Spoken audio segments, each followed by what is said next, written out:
হাঁস নিয়ে যাচ্ছি সাইকেলে করে। ভুড়ি ভোজন হবে। বেলজিয়াম হাঁস আজ প্রথম খাবো, তাই আপনাদেরকে ভাবলাম শেয়ার করি। প্রথমে হাঁসটিকে জবাই করে নিলাম।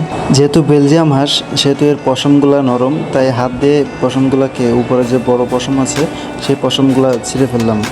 সবগুলা টান দিলেই পোলট্রি মুরগির মতন আর কি ছিঁড়ে যায়। সবগুলো আমি পশম ছিঁড়ে ফেললাম।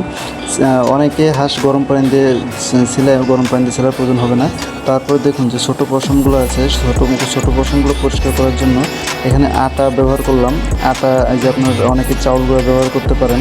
আমি আটা এবং চাউলের গুঁড়ো একসাথে মিক্সড করে সম্পূর্ণ হাঁসটিকে সম্পূর্ণ ভালোভাবে মিশিয়ে নিলাম। তারপরে এই হাঁসটিকে পোড়ানো হবে। হাঁসটি পোড়ানোর আগে ভালো করে আটা এবং চালের গুঁড়ার সাথে একটু হলুদ হলুদ দিয়ে নেবেন। যে আমি এখন হলুদ দিব। হলুদ দিয়ে তারপরে ভালো করে মিক্স করে নিচ্ছি, কারণ হলুদ না দিলে হবে কি হাঁসটা মানে আরও সাদা হাঁস তো কোথায় কোথায় পুড়ছে সেটা বোঝা যাবে না। এখন দেখুন যে গরম আগুনের উপরে একটু সেঁক দিলাম। আগুনের পরে মানে বেশি সেঁক দিলে হবে আপনার হাঁসটা বেশি পুড়ে যাবে, এবং হাঁসের যে একটা তেল থাকে তেলটা বের হয়ে যাবে, তখন হাঁসটা বেশি ভালো লাগবে না।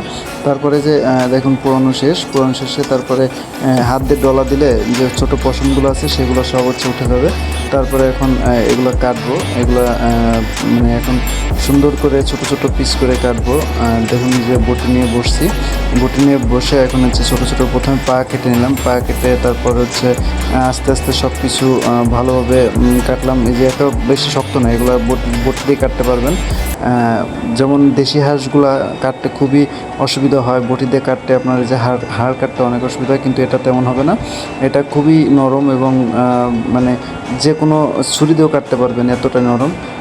দেখুন সুন্দর করে একবার মনে হবে যে কাটার পর মনে হবে গরুর মাংস, কিন্তু আসলে মাংসর কালার এতটা সুন্দর যে মনে হবে গরুর মাংস, কিন্তু আসলে না, এটা হাঁস।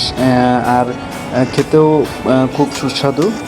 সবাই যে বেলজিয়াম হাঁস খেয়েছেন সবাই জানাবেন কেমন খেতে।